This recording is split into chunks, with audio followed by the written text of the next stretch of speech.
Senior ছেলেদেরকে জোর করে রিকোয়েস্ট পাঠাতে বাধ্য করা, বন্ডিং বাড়ানোর কথা বলে ক্লাসে ছেলে মেয়ে পাশাপাশি বসতে বলা, পিকনিক সহ বিভিন্ন প্রোগ্রামে যেতে প্রেশার দেওয়ার ফলে আমরা মেয়ে শিক্ষার্থীরা অনেক অস্বস্তিতে পড়ি। এই সম্পর্কে নাসিহা করুন প্লিজ।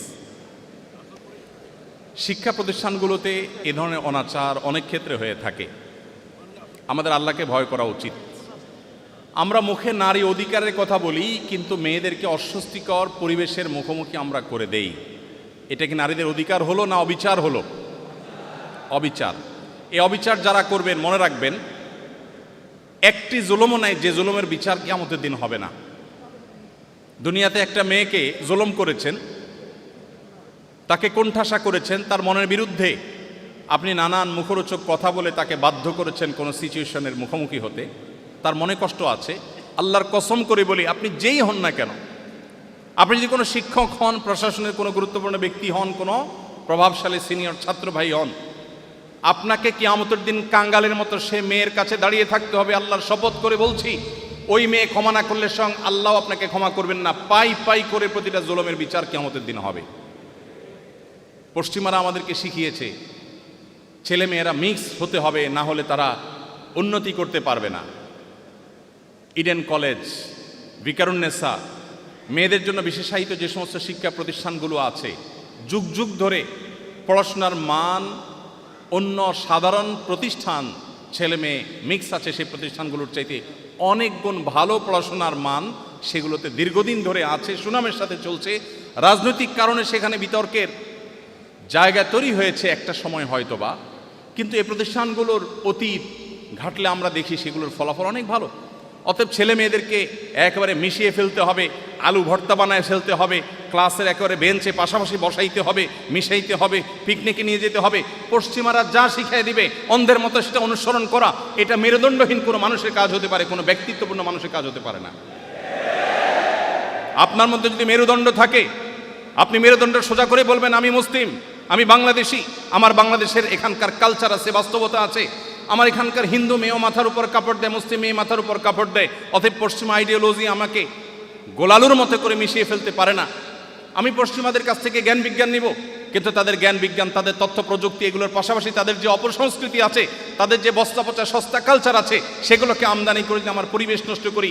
অনেক বিশ্ববিদ্যালয় আছে, অনেক শিক্ষা প্রতিষ্ঠান আছে, যেটা চারপাশ দিয়ে যখন যাই, ক্যাম্পাস যখন প্রদক্ষিণ করি, আমার কাছে মনে হয় আমার এই তরুণ বন্ধুরা অনেকে, আমি সবার কথা বলছি না, অনেকে তাদের বেশভূষা, তাদের ড্রেস আপ, তাদের কালচার, তাদের উঠা বসা, তাদের লাইফস্টাইল দেখে বোঝার কোনো উপায় নাই এরা বাংলাদেশের সন্তান। তাদের দেখে মনে হচ্ছে যে তারা কোনো পশ্চিমা পৃথিবীতে বসবাস করছে।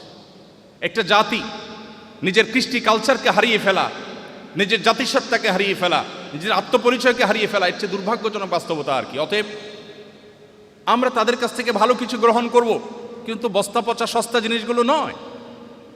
একজন মেয়েকে আল্লাহ তাআলা মেয়ের মতো করে সৃষ্টি করেছেন, পুরুষকে পুরুষের মতো সৃষ্টি করেছেন। আপনি একাকার করে ফেলবেন, মিশায় ফেলবেন, আপনি ভর্তা বানায় ফেলবেন, গোলালু বানায় ফেলবেন, একবারে খিচুড়ি বানায় ফেলবেন, আপনি ব্যর্থ হবেন নিশ্চিত।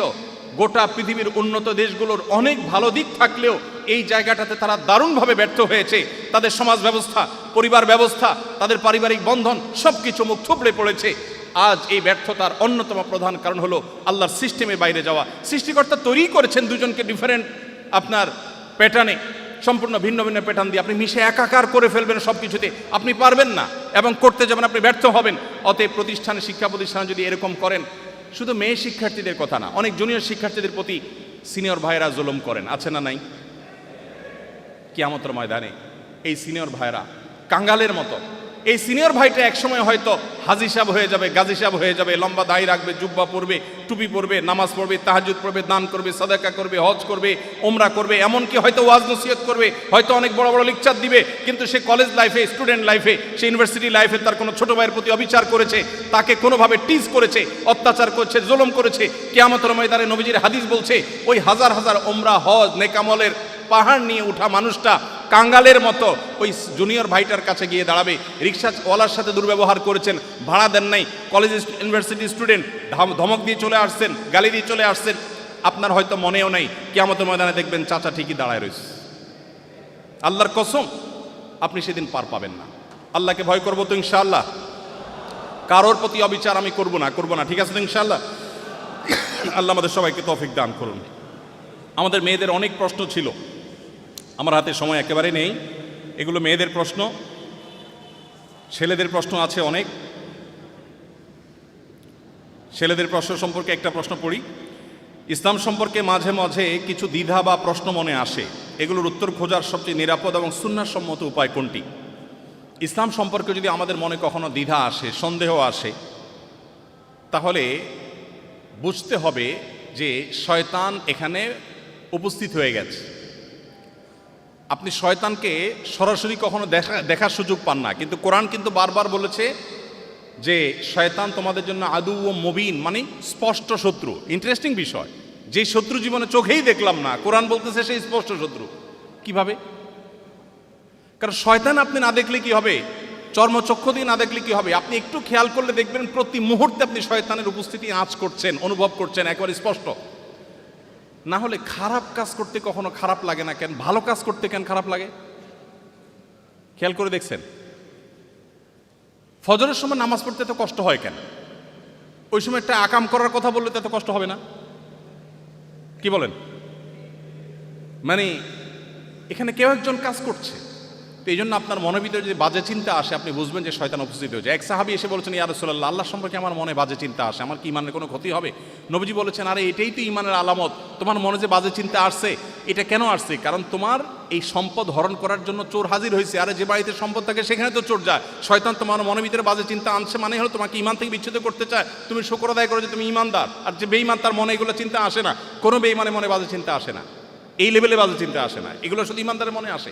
এই জন্য এগুলোকে অ্যাভয়েড করতে হবে। এবং যদি প্রশ্ন থাকে, সংশয় থাকে, আমি আপনাকে বলবো কোরআনটা শুরু থেকে শেষ পর্যন্ত অর্থ সহকারে বুঝে পড়ুন।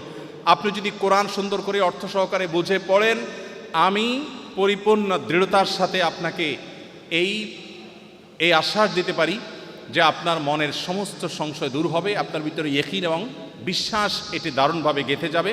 কিন্তু আপনাকে কোরআন অর্থ সহকারে বুঝে পড়তে হবে। ভালো করে কোরআন শুরু থেকে শেষ পর্যন্ত জীবনে একটিবার হলেও পড়বেন, ইনশাআল্লাহ দেখবেন আপনার অনেক প্রশ্নের উত্তর আপনি সেখানে পেয়ে গেছেন। কোরআন এমন এক অলৌকিক গ্রন্থ, এটা যতবার পড়বেন ততবার নতুন নতুন কিছু আপনি জানবেন, যতবার পড়বেন ততবার নতুন নতুন কিছু আপনি আবিষ্কার করবেন। আল্লাহ আমাদের সবাইকে খাঁটি মুসলমান হওয়ার তৌফিক দান করুন। জাযাকুমুল্লাহ খায়রা ওয়া আখিরু দাওয়ানা আলহামদুলিল্লাহি রাব্বিল আলামিন।